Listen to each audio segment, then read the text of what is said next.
Okay. Okay, initiating the phone bridge. When they join, you'll hear a beep and participants.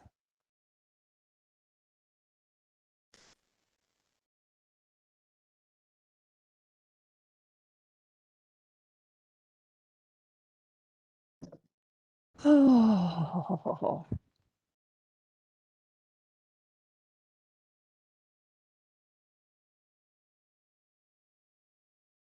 You guys can blame me if you want. I'm nobody associated with the project.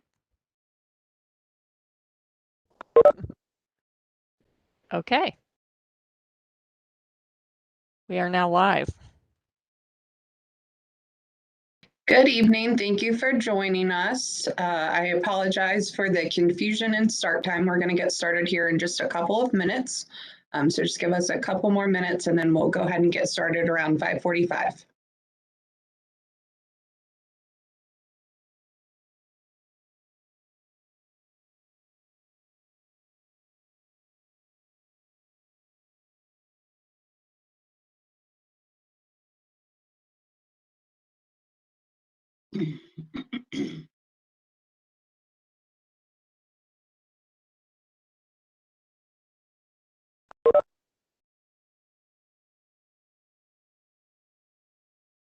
Sorry, Brianna, but the live stream wasn't fully connected yet. Can you repeat what you just said?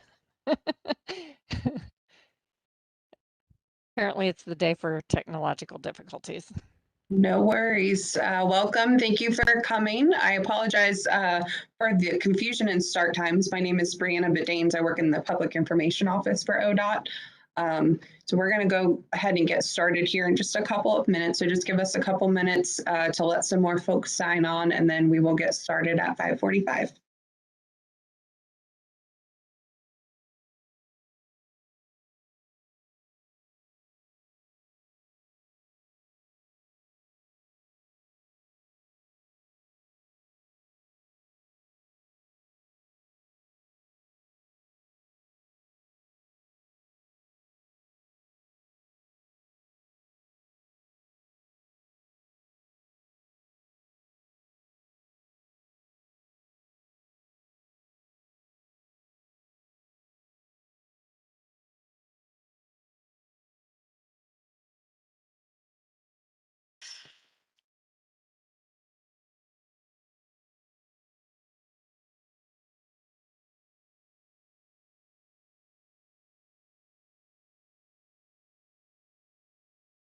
Brianna, we can see all the slides, not just the main slide.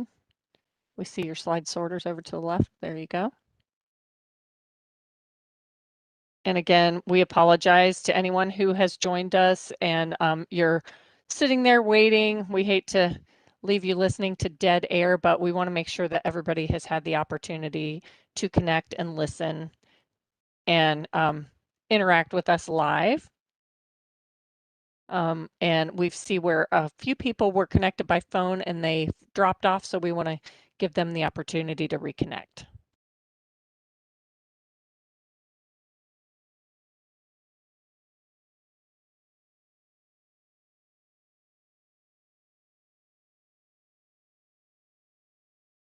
Can you see the PowerPoint okay, everybody? Yes, it looks good. Sorry, I addressed Brianna when it came to the PowerPoint and I should have said Marcy. Sorry about that. No, that's all right. No worries.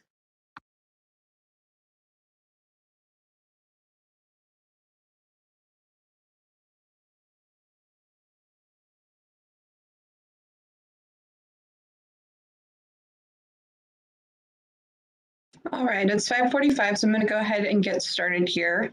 If you have just joined, my name is Brianna Bedaines. I'm the Public Information Officer for ODOT in Central Ohio. I'll be your moderator for this meeting. This is the public meeting for State Route 315 and Jewett Intersection Improvement Project. So before we get started, I'm going to go over a few housekeeping items. At this time, audio for the audience has been muted to ensure that everyone can hear us by eliminating background noise. Participants will be provided an opportunity to speak and ask questions during the Q&A session immediately following the presentation. If you're having trouble hearing us or you're hearing a lot of static or garbled speech, we suggest that you change your audio connection. So for instance, if you're connected through your computer, you can change to your phone. Keep in mind that there is a slight delay if you're calling in on your phone between what you hear and what you see on the screen. Video settings can be changed to enhance quality by clicking on the settings or gear icon found at the bottom right of your screen. The higher the number you select, the better the quality will be. If you're having connectivity issues, you might try closing out of other applications or turning off other devices around you. And additionally, if you're not seeing the live presentation or your screen freezes, try refreshing your browser. To provide a fair and orderly discussion, we included ground rules for the meeting in the meeting participant guide. I'm not going to read the entire list, but I'll touch on a few of the highlights. This meeting is being recorded and all comments are considered public record. Please keep comments and concerns as specific as possible and relevant to the project being discussed. Speakers will be limited to 2 minutes to allow other participants an opportunity to speak. And once everyone has a chance to comment, we can permit folks to have an additional 2 minutes. This goes without saying, but we ask that everyone please be respectful while offering feedback. And remember that all comments carry equal weight, no matter how they're submitted in writing or verbally. We'll respond to all comments during this meeting. However, it may be necessary to respond in writing following the meeting if additional information must be gathered to provide an accurate and thorough response. So you have several options to participate and interact with the project team during this meeting. You can do so by phone. You can call 855-925-2801 and enter meeting code 8220. Then follow the prompts to enter the speaker queue or leave a voicemail message that will be played for everyone to hear. Again, there is a delay between the online video sound and the sound you'll hear on the phone, which will cause an echo. So if you call in to talk to the project team, please turn your computer volume down. You can also type your comments in the chat box on the right side of your screen at any time during the meeting. And you can email your comments to q412@publicinput.com. Again, that's q412@publicinput.com. We'll provide this information again at the beginning of the question and answer session in case you missed it. There are also traditional methods for submitting your comments after the meeting, which we'll go over at the end. I will now turn it over to Eric Kletrovitz to introduce himself and the project team. Good evening, everybody. Thank you for being with us tonight. I'm Eric Kletrovitz. I'm the project manager for District 6, or ODOT. With us tonight is our District Environmental Coordinator, Marcy Leininger, our Real Estate Manager, Larry Brown, and our Public Information Officers, Brianna Bedanes, who you've heard from, and Brooke Ebersol. Next.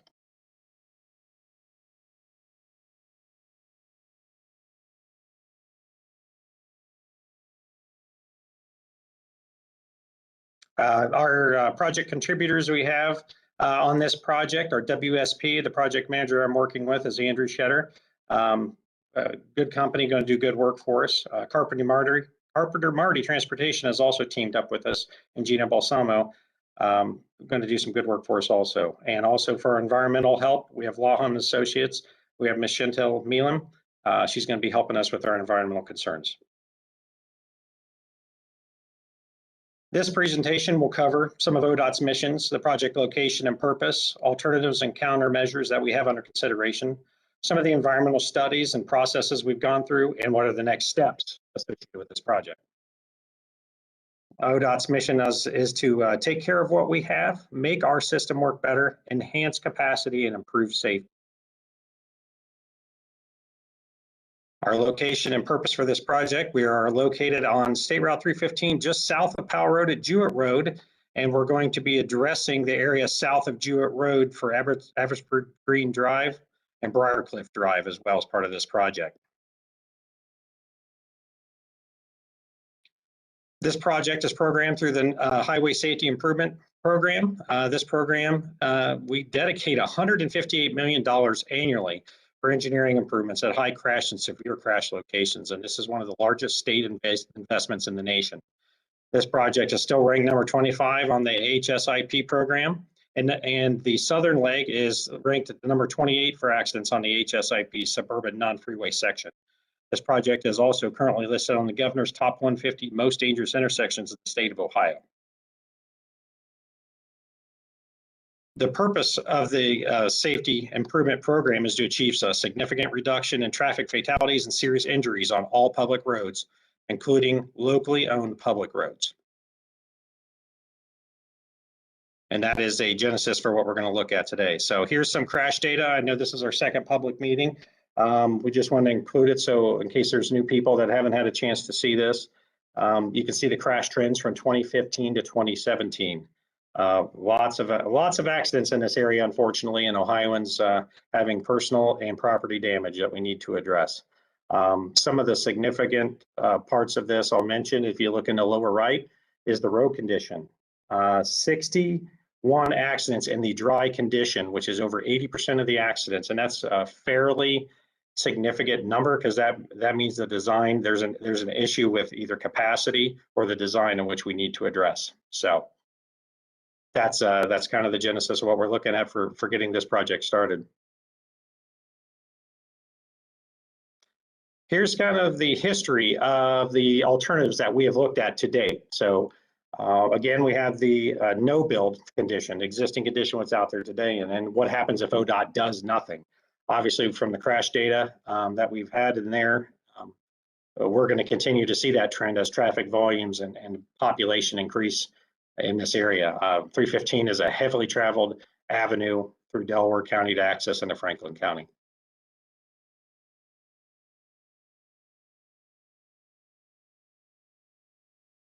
This alternative 2 is a traffic signal at Jewett. So we wanted to look at this. As you can see in this diagram, we're showing turn lanes off of Jewett Road, left and right with the stop signals and some forewarning signs on here. So this is one of them that we looked at. Our third option that we looked at was a roundabout. Due to the number of crashes and types of crashes in the area, we had to look at a roundabout to see if this was a feasible design to look at for solving the problems in this area. So based upon our last public meeting and the input we got from the public, we want to present a new option, a fourth alternative that we've been looking at here at ODOT to solve the problems here. So we're proud to show that this alternative is again a stoplight down at 315 in Jewett. We also wanted to show what's going to happen down to the south in one big picture, so we can give the public an idea what it's going to be like to travel through this corridor and what it's going to look like potentially in the future. Next slide. We have blown up kind of portions here so you can see it a little better. If you look on your screen, you can see Eppisford Green Drive and Briarcliff. You know, in this area, we had about 48 rear end crashes due to stop traffic. And we're going to provide some turn lanes and some avenues to keep traffic flowing through the area when we do the stoplight improvement, and give motorists the ability to make a safe left turn through the area. Up to the north, this is a more blown up area. You can see here, we wanted to show the importance of this. If you look to the bottom of the screen, there's a kind of an orangish yellow line. That is our construction limits. That is what we are anticipating disturbing to do this project. And this area might look large. It looks like it's going to be very impactful, but we need this area for two reasons. One is for BMPs and stormwater management. At ODOT, we try to get the water as clean as possible, especially right next to the Olentangy River. So we need, we go back, thank you. So we need to have this area so we can pre-treat the stormwater before it goes back into the environment. We also need this area for utilities. This is a very tight corridor. There's a lot of services in here that we need to account for, and we need this area to put some of the utilities that serve your homes today. On the next slide, I'm going to show you just some of the constraints we get to deal with, all the overhead power lines. You can see that the the numerous amounts of power lines that are in there. We have water, gas, sewer, storm, fiber, power, multiple people in here providing services to this area. So we at ODOT have to accommodate these utilities in this area and make room for them to keep these services coming to your home. Next slide. And here, this is just an example of the pole right at Jewett Road, and you can see how many different lines are on this pole. There's 6 or 7 different utilities just using these poles. So again, at ODOT, as part of our design, we need to accommodate room for them to move so we can do our improvements in the area and they can still provide good service. Next slide. As we travel south down through 315, you can see the power lines over on the left side. And we also have gas lines and water lines coming in through this area. And it's obviously a heavily wooded and treed area. It's beautiful down through there. So we also are looking at the considerations for doing as minimal impact as we can. Next slide. One of our critical design factors for ODOT is this utility pole. In this area, any impact to that utility pole, moving it one way or moving it closer to that building there would really cause a problem. So this is a low impact design build project. We really want to not impact structures in the area. That's our goal with this project. So we were able to keep the southern portion of the project within existing right-of-way and provide the least impactful design we could, considering all of the design constraints we're facing in this area. Next slide. At this time, I'll hand it over to Marcy Leininger. Thank you, Eric, and thank you everyone for joining us tonight to look at this new alternative. We've been working hard over the last several months, weeks to come up with something that's going to meet our safety standards and the needs of the community. As far as environmental studies and NEPA is concerned, we have ecological resources that we'll be dealing with, cultural resources, community impacts, recreational resources. You can see on the map that we do have High Banks Metro Park. We also have the Olentangy River, which is also considered recreational. Regulated materials, we look at air and noise, and of course the NEPA document itself, making sure that all of these boxes are checked and then we're doing our best to provide the best documentation for NEPA to meet our federal regulations.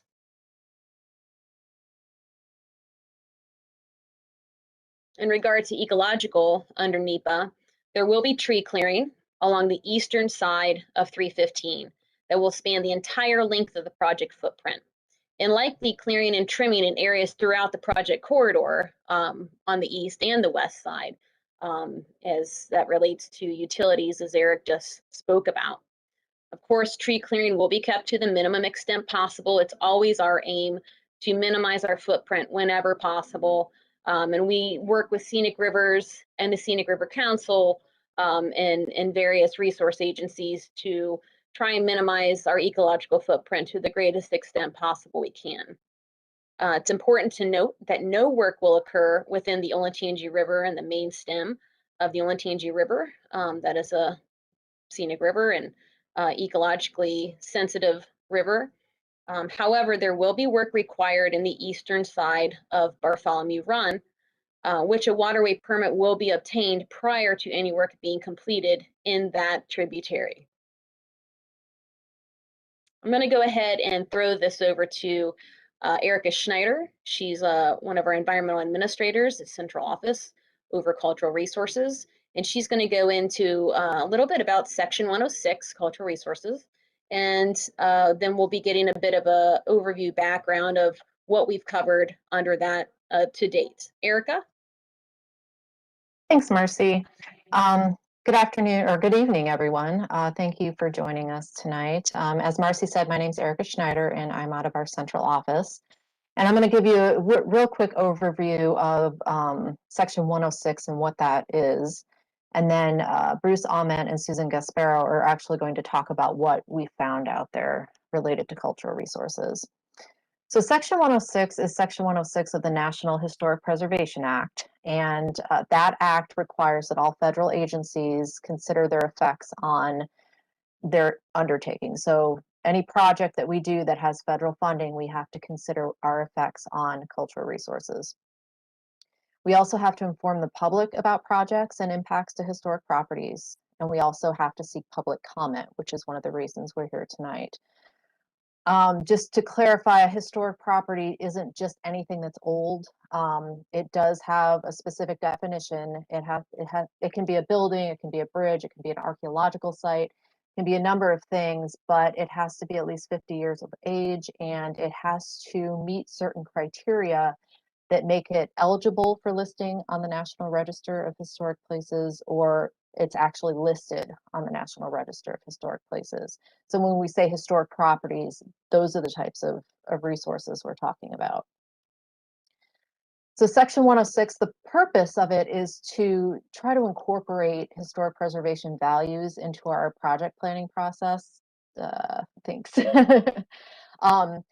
Through consultation. So we work with federal agencies, state agencies, and other parties with an interest in how our projects are affecting cultural resources.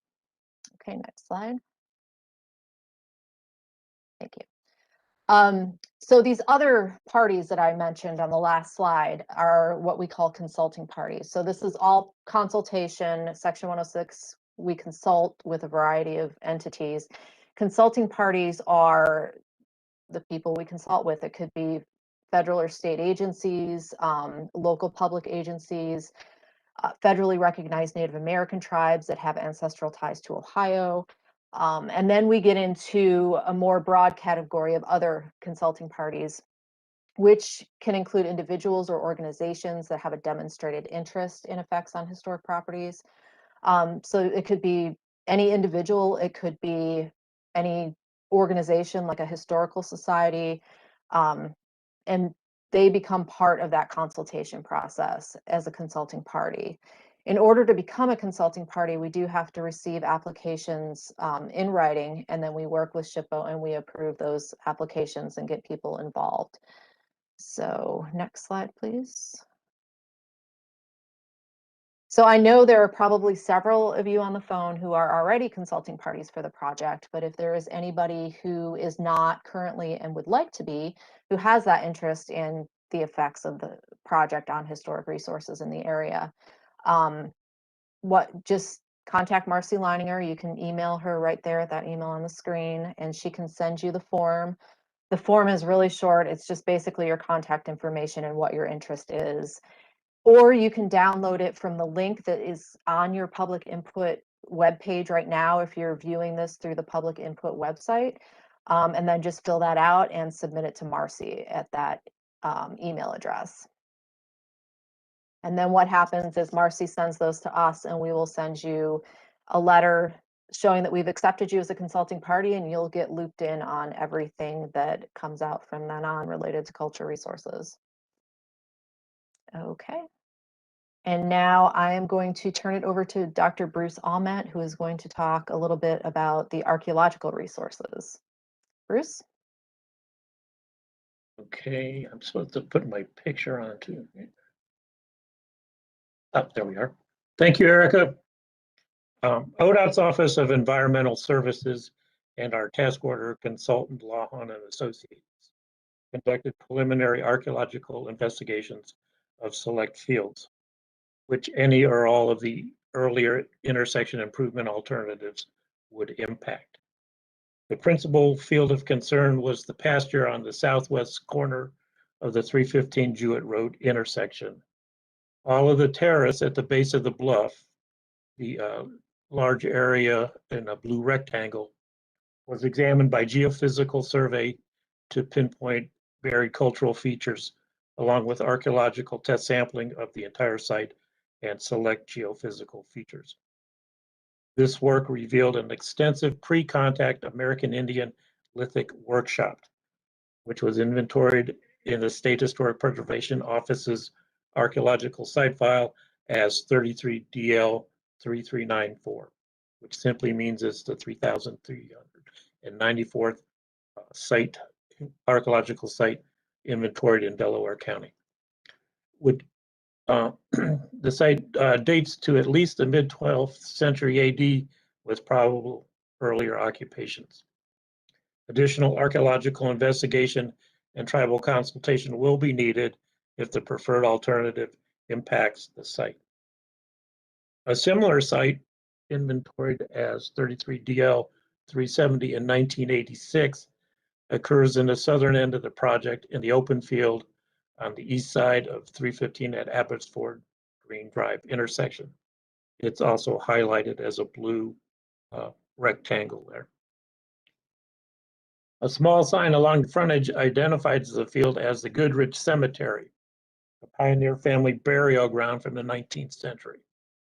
However, the cemetery does not occur along the road, but was observed several hundred feet to the east in the wooded terrace bluff overlooking the Olentangy River. Although the cemetery is clearly not impacted by the project, the pre-contact American Indian site will need additional archaeological investigation and tribal consultation if impacted by the preferred alternative. ODOT also identified the foundation of a small cottage inventoried as 33DL 3395, which occupied the east side of State Route 315 at the Jewett Road intersection. The cottage was occupied from 1925 until 1989. It was built by Peter Case, the uncle of Lulu Case.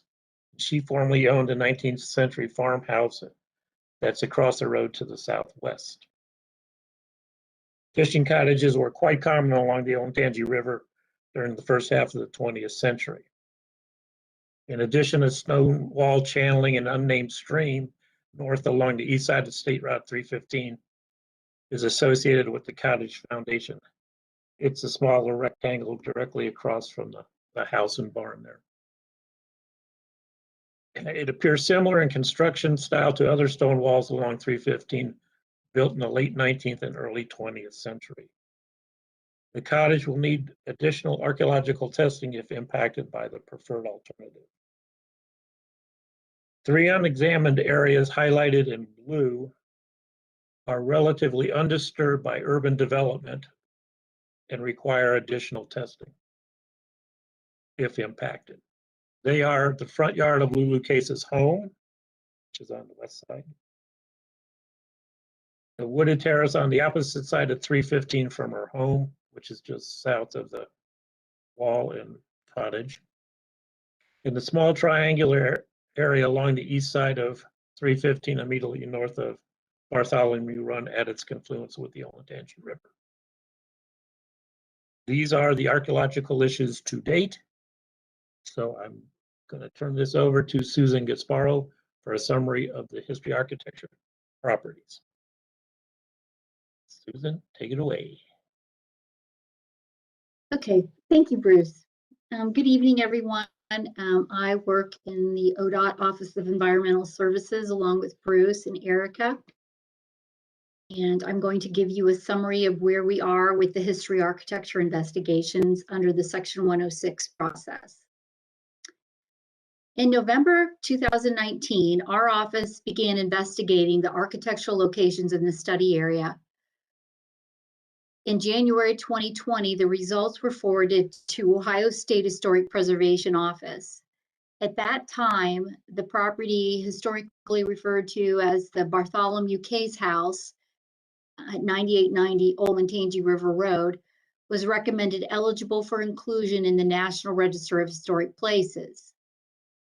The 2 stone houses at the northwest corner of the intersection at 9826 and 9802 Olentangy River Road had been previously found eligible for the National Register in 2002 at the State Preservation Office in consultation with ODOT for another ODOT project.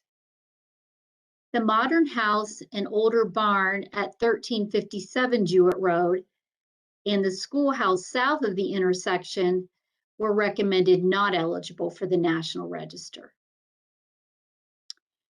And then in May 2020, the ODOT team initiated efforts to identify Section 106 consulting parties, as defined by Erica, and she discussed previously. The identified consulting parties were provided an opportunity to review and comment on the January 2020 National Register findings. Additional opportunities for consulting parties to comment were provided at the July 2020 virtual public meeting and the August 2020 virtual consulting party meeting.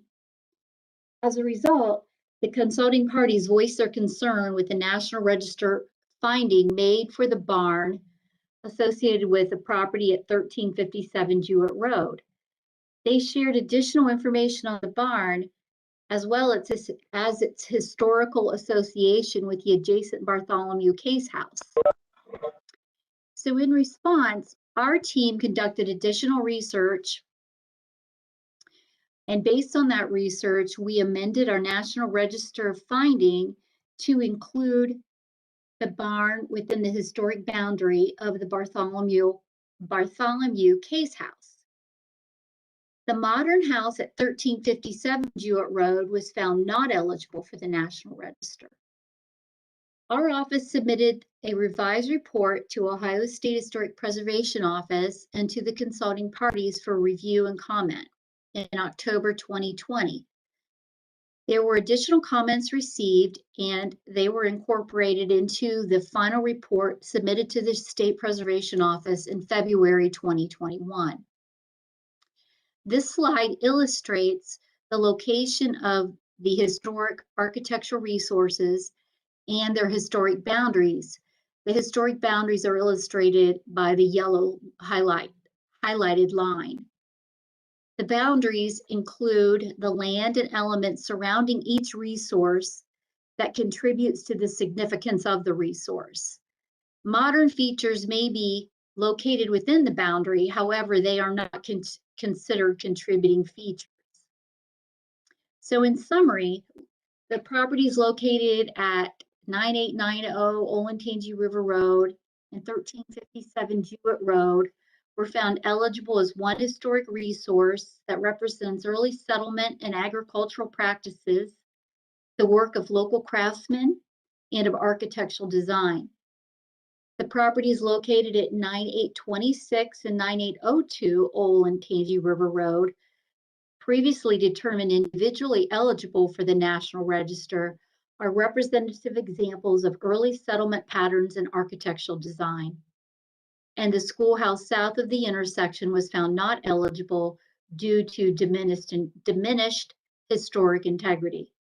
So to conclude, this is where we are in the Section 106 process concerning the identification of National Register listed or eligible historic properties in the study area. Thank you, and I will turn it back over to Eric.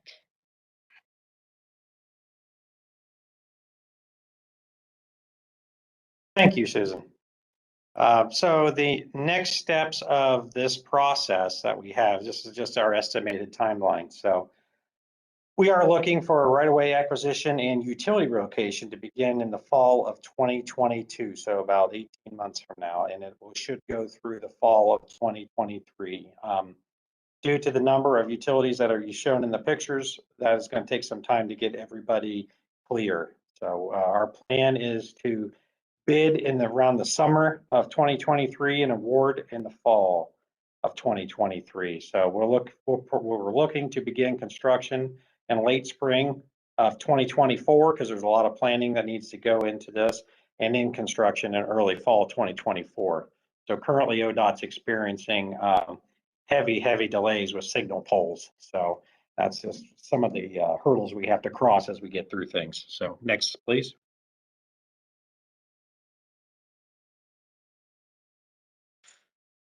We are still planning to coordinate, as presented last time, this with 3 other projects, which is our Jewett Road, or our plug pile wall project along 315. This is a road stability project. The river is cutting into the road, and we need to try to save the road.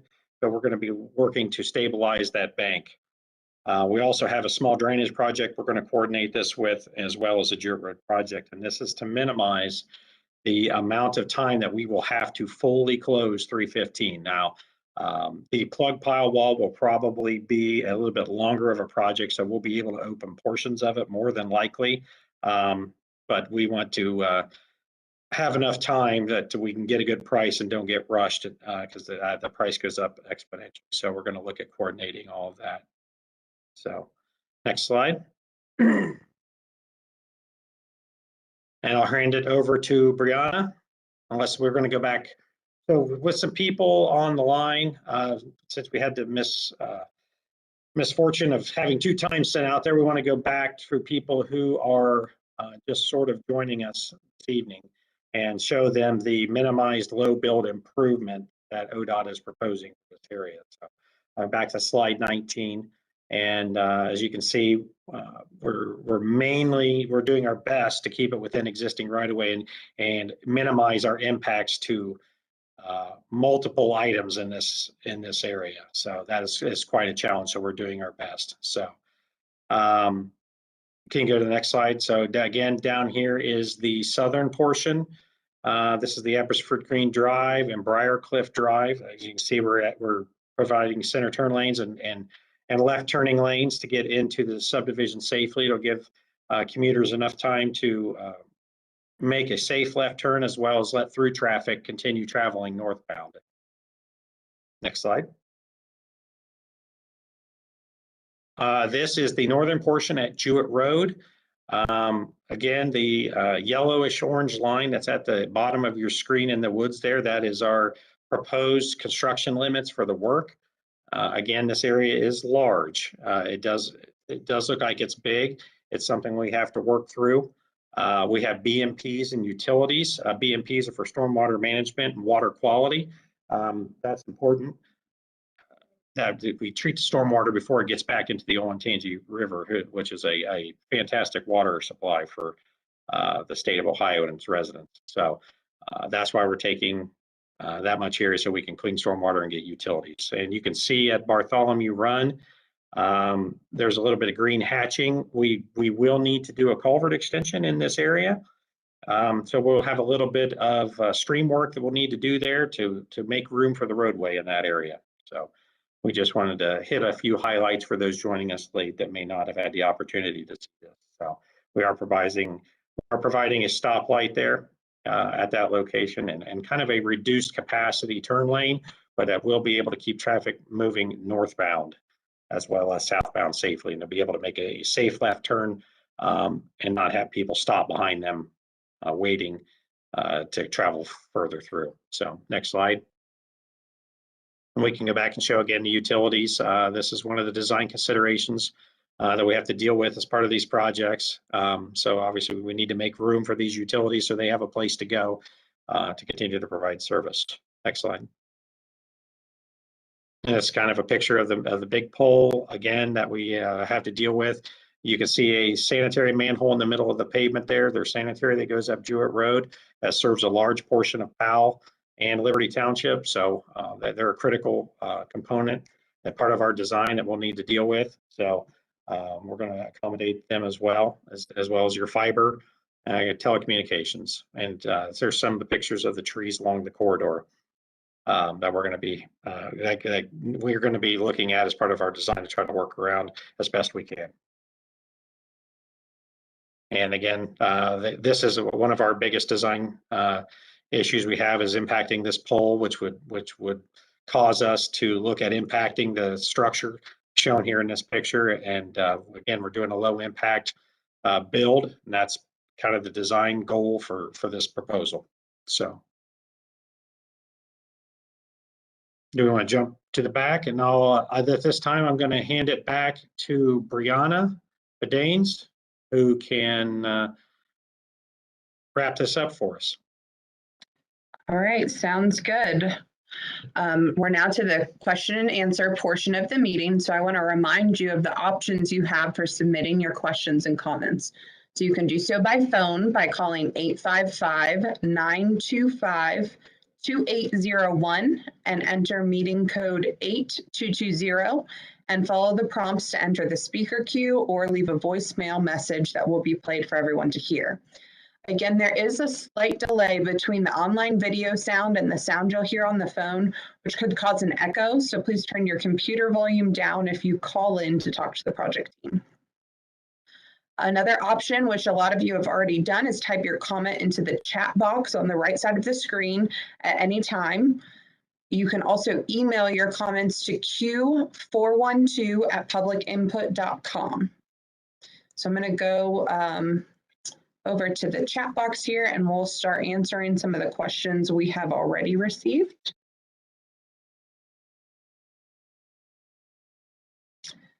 So the first question is, have you considered a left turn lane on Jewett with no light? Traffic patterns are mostly incoming in the morning and outgoing in the afternoon.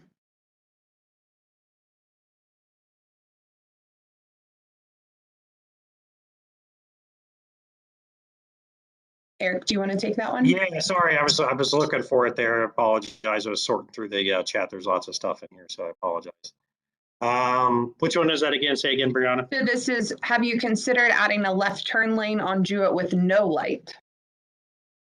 No, we did not, because in this scenario, due to the crash patterns that we were seeing there, having a left turn does not provide a safe opportunity in this area due to the traffic volume. So we need to stop traffic in this area to allow for a safe left turn. Okay, next question. A signal or roundabout is not possible, or is it not desirable? We are doing a traffic signal. Obviously, the roundabout was too impactful on multiple cultural resources in the area. So that's why we came up with the fourth alternative. Great. The next question is, can you please give some more detail about the changes that are proposed for Bartholomew Run that was mentioned earlier in the meeting? Yeah, changes would be we're going to do the culvert extension and that's it to Bartholomew Run. So we'll need to actually extend that culvert a little bit to make room for the roadway. And that's all we're planning to do in that area. So there's no real impacts in that area. We're not planning to get in the stream or anything that time. Eric, Based on, but go ahead.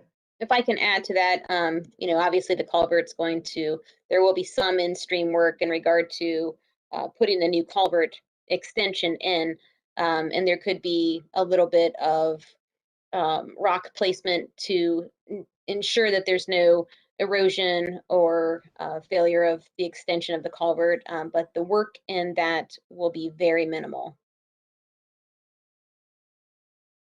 Thank you, Marcia. Okay, the next question, I think you may have done this. Can you revisit all the specifics on this fourth alternative? You did go over it a second time. So if that person has additional questions, feel free to put those in the chat on that fourth alternative, but you did go over that. The next question is, can you please also explain why a three-way stop is not implemented now while waiting for the utilities to move, and assess whether this is a solution that should be maintained and not converted to a lights option. If the three-way stop improves the safety, it will save accidents now and money later. Yeah, well, we had 48 rear end crashes, and changing the traffic pattern in here is not going to increase efficiency at this time with a stoplight. So it's going to be more inefficient and we're going to have more stop traffic. And with 48 rear end crashes, we didn't see this as a benefit. All right, the next question is, will motorists traveling eastbound on Jewett be able to turn left on 315 under this alternative 4? Yes.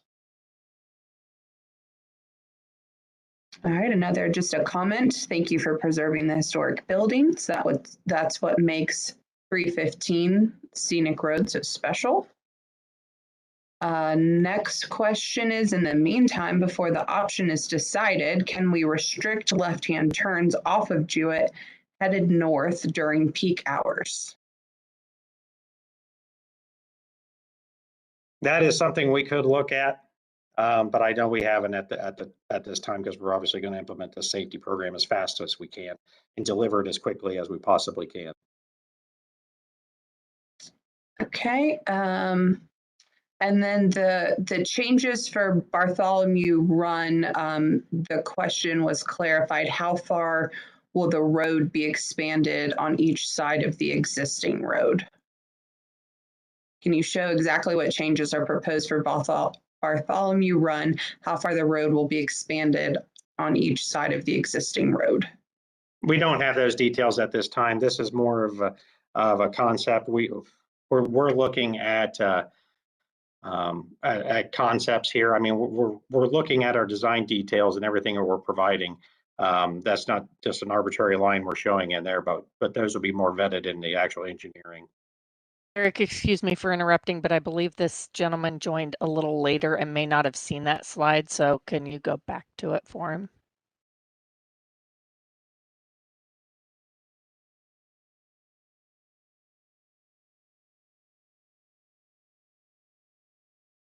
Jackie, is this the slide that we want to be seeing? Go forward to share the northern portion, please. There you go. Okay, thank you.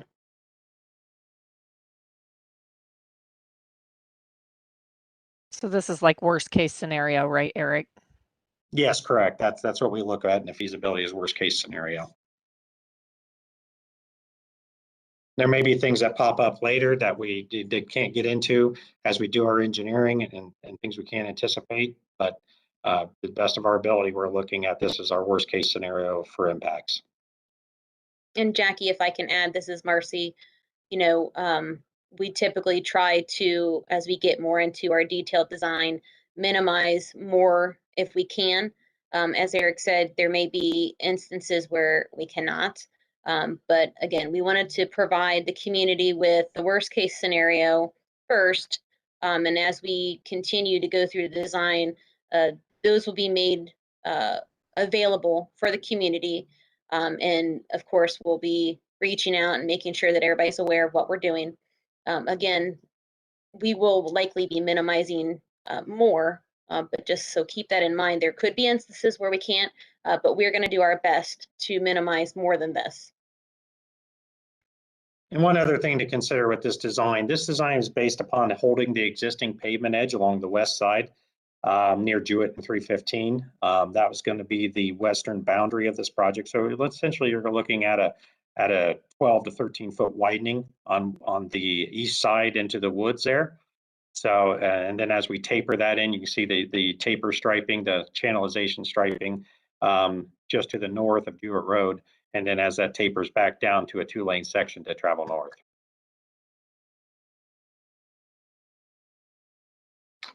Okay, the next question I'll go ahead and answer. I was told the meeting began at 6 and joined at that time. I feel like I missed significant details. Is there a place where I can find this information?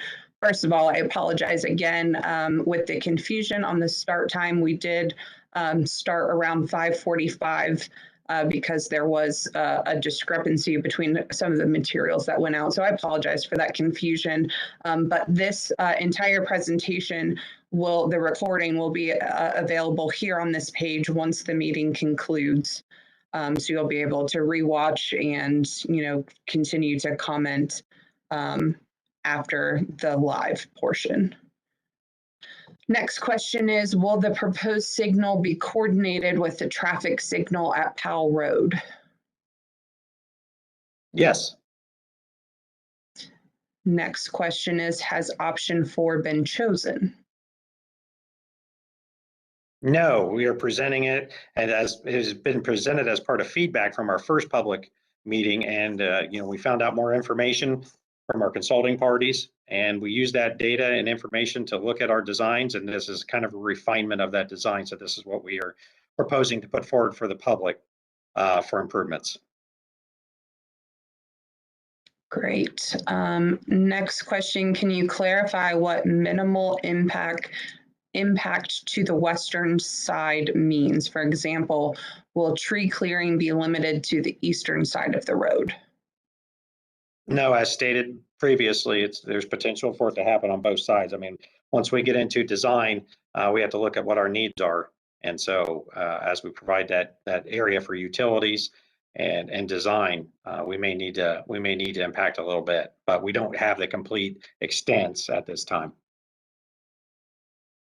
Brianna and I can add on to that, just like with the plug pile wall project, we can really try to get down to the basics of where poles need to be and where things need to go, and look at the footprint. There's a lot of additional studies that, believe it or not, are included in, what happens with trees, the safety of the trees, and so on and so forth. So, once we get more detailed design and where we think things need to go, we'll be looking at those impacts and seeing how much we can minimize. If we could keep it to trimming, we'd really like to minimize clearing as much as possible. And so trimming could be something that we utilize in areas where we're trying to compromise not clearing a tree, but also moving a utility. Okay, the next question is, how will the semi trucks do with the proposed plan? The lane widths are going to be the same as they are. It should be 12-foot lanes out there. That's what it is through the corridor, so they should be able to navigate just fine. Next question is, how is option 4 different from the previously presented option that showed a traffic signal at the location?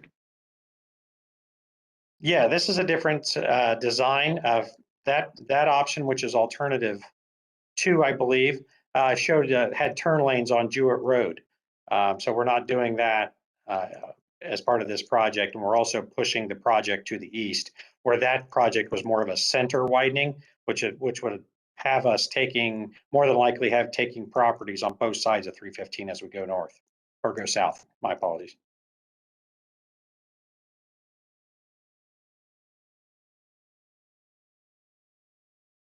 All right. Those are all the questions I have in the chat at the moment. So I will go ahead and remind folks again of the ways that you can participate. If you're joining by phone, you can call 855-925-2801 and enter meeting code 8220. Follow the prompts and either enter the speaker queue, which will allow us to unmute you and you can speak your comment or question, or you can leave a voicemail that will be played for everyone to hear. You can continue putting your questions and comments in the chat box to the right of your screen, or you can email your comments to q412@publicinput.com.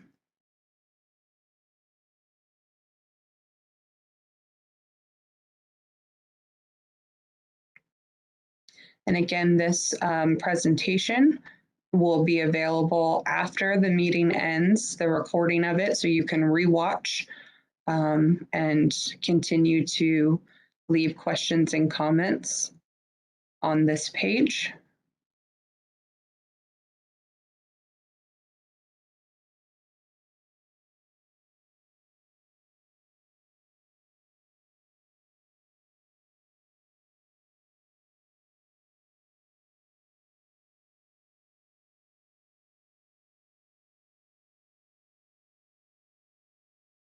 Brianna, this is Marcy. Sure. I want to mention the comment period due date. Yeah, absolutely. So this project will be in the official comment period until June 6th. So make sure that all of your comments are in by June 6th. In addition to the ways that I mentioned, which are leaving a chat on this page or emailing your questions or comments in, you can also visit the ODOT project webpage at transportation.ohio.gov and search for the project identification number 110922. So if you go to transportation.ohio.gov and just type 110922 in the chat box, that'll bring you this project, and you can leave your comment there. You can email Eric directly at eric.kletrovets@dot.ohio.gov. So that's eric.kletrovets@dot.ohio.gov. You can call Eric at 614-398-7996. Or you can also mail your comments in to Eric Kletrovets at ODOT District 6. Address is 400 East William Street, Delaware, Ohio, 43015. Looks like we did have a few more questions come into the chat. Next question is, are there any impacts to speed limits with the new design? At this time, no. Next question is, what are the identified obstacles that might prevent option 4 from being implemented, if any? At this time, I do not know of any, but I know we still probably need to do some archaeological work on the east side that we need to get into over there, but that to my knowledge at this point, that would be about it. All right. The next question is, I know you said the light will be timed with Powell Road, but will the light for Jewett have a trigger on it if it backs up on Jewett? That I do not know at this time. I can get back to you on the signal design. So I'm not a signal design expert, unfortunately. So we need to work with the county engineer in Liberty Township and see what's desirable there. All right.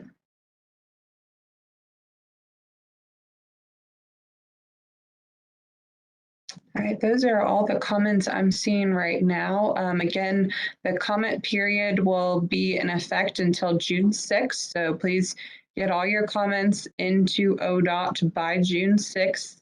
You can leave it on this page. You can email Eric. His email is on the screen. You can call him. You can send it in the mail. Plenty of ways for you to reach ODOT and make sure that your voice is heard. And since there are no further comments, we'll go ahead and conclude this meeting. I want to thank all of you again for taking time from your busy schedule to join us, and have a wonderful rest of your evening.